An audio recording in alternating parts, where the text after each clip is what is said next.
This channel does not promote any violent, harmful, or illegal activities. All content provided by this channel is meant for an educational purpose only. UEM Jaipur is a perfect target for prospective students aspiring for good jobs, good education with future-ready skills.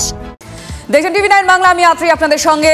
অ্যাকশনে আবার সকাল থেকে ED 25 জায়গায় রাজ্যের, সেখানে ED এখন চালাচ্ছে অভিযান। তার মধ্যে সল্টলেক দিয়ে শুরু করব। সাত সকালেই ইডির রেড হচ্ছে যেখানে যেখানে পুরুলিয়া, দুর্গাপুর, আসানসোল, বীরভূম আর কলকাতায় সল্টলেক সেক্টর 2তে সিজে ব্লকে ব্যবসায়ীর বাড়িতে ইডি হানা দিয়েছে। এই মুহূর্তে সেখানকার ছবি আপনারা দেখতে পাচ্ছেন। মূলত কয়লা পাচার সংক্রান্ত মামলাতেই ইডির এই অভিযান চলছে। কৌস্তব আমাদের প্রতিনিধি সল্টলেক থেকে এই মুহূর্তে সরাসরি আমাদের সঙ্গে রয়েছেন। কি ছবি এই মুহূর্তে কৌস্তব? আমরা ইডি আধিকারিকদের দেখতে পাচ্ছি ছবিতে। তো কখন ঢুকেছেন তারা বাড়িতে, মূলত কোন বিষয়কে কেন্দ্র করে এই তল্লাশি বা এই অভিযান? একেবারে দেখো, প্রায় 25টি জায়গায় কিন্তু ইডি আধিকারিকরা তারা তল্লাশি অভিযানে নেমেছেন এবং বিভিন্ন জায়গায়, রাজ্যের একাধিক জায়গায়, অর্থাৎ কিনা দুর্গাপুর থেকে শুরু করে পুরুলিয়া, বিভিন্ন জায়গায় কিন্তু ইডি আধিকারিকরা তল্লাশি অভিযানে নেমেছেন। ঠিক সল্টলেক সিজে ব্লক যেখানে আছে, আমি এই মুহূর্তে যেখানে দাঁড়িয়ে রয়েছি, সেই সল্টলেক সিজে ব্লকেও কিন্তু ইডি আধিকারিকরা সকাল থেকেই তারা এখানে আসেন।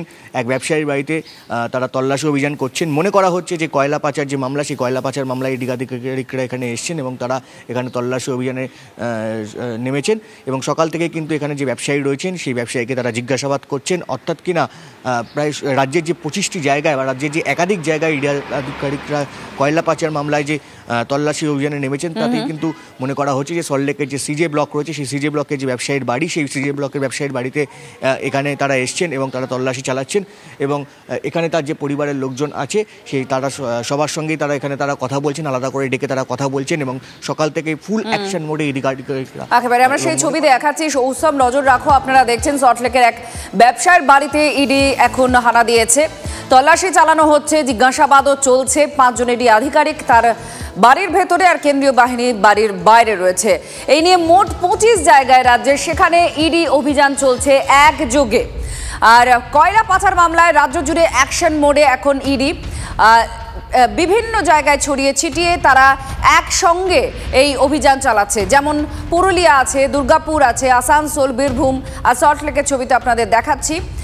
তল্লাশি চালাচ্ছে ইডি। ঠিক আরও জানবো, বাকি জায়গাগুলো সম্পর্কেও জানবো। সুজয় আমাদের প্রতিনিধি আমাদের সঙ্গে রয়েছেন। সুজয়, 25টা জায়গায় একযোগে ইডি আজকে তল্লাশি চালাচ্ছে।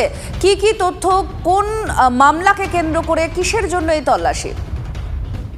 দেখো, যেটা ইডি সূত্র মারফত জানা যাচ্ছে যে শুধুমাত্র এ রাজ্য নয়, ঝাড়খণ্ডেও বেশ কয়েকটি জায়গায় তল্লাশি চালানো হচ্ছে এবং প্রত্যেকটা জায়গায়, দুর্গাপুরের 4টি জায়গায়, রানীগঞ্জের 2টি জায়গায়, ঝাড়খণ্ডের 1টি জায়গায়, কলকাতা, প্রত্যেকটি জায়গায় কয়লা মাফিয়া এবং যারা লোহার ব্যবসায়ী, কারো এক্ষেত্রে আমার সহকর্মী কৌস্তব যেখানে রয়েছে, সেই ব্যক্তি নরেন্দ্র খারকা তার নাম, তার কিন্তু একটি নামী স্টিল কোম্পানি রয়েছে এবং তুমি জানো এই স্টিল কোম্পানির ক্ষেত্রে বা এই ধরনের ক্ষেত্রে কয়লার গুরুত্ব যথেষ্ট বেশি। অর্থাৎ কয়লা আসার পরেই সেখান থেকে তৈরি করা হয় এই স্টিল বা টিএমটি বার যেগুলি রয়েছে।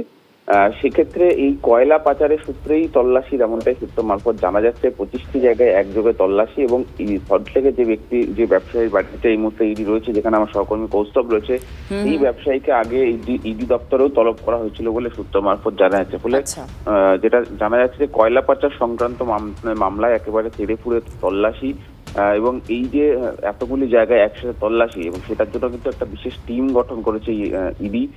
প্রতিবেশী রাজ্য আসাম এবং বিহার, ঝাড়খণ্ড, সেখান থেকে অফিসারদের টিম নিয়ে আসা হয়েছে। তারা মিলে একযোগে তল্লাশি চালাচ্ছে। মূলত যেখানে পুরুলিয়া বা ঝাড়খণ্ডে যে সমস্ত ব্যবসায়ী বা তাদের যে ডেরাগুলো যেখানে ইডি তল্লাশি চালাচ্ছে, সেখানে মূলত ফেক এন্ট্রি যেগুলি হয়েছে, অর্থাৎ এক্ষেত্রেও তুমি জানো বালির মতো স্লিপের প্রয়োজন। সেই স্লিপের একই স্লিপ, সরকারি নথি, সেইটাকে জাল করেই, একটা স্লিপকে জাল করেই বারবার সেখান থেকে কয়লা পাচার করা হয় এবং বের করে নিয়ে আসা। ফলে সেই সূত্রেই তল্লাশি যে কিভাবে কোথায় কয়লা পাচার হতো, কাদের কাছে যেত, সেই সংক্রান্ত বিষয়ে একসাথে তল্লাশি। কিন্তু প্রশ্ন যেখানে, দীর্ঘদিন পর ইডি এতদিন চুপ থাকার পর আবার কেন কয়লা পাচার কাণ্ডে তল্লাশিতে নামলো, এটা নিয়ে কিন্তু প্রশ্ন উঠছে।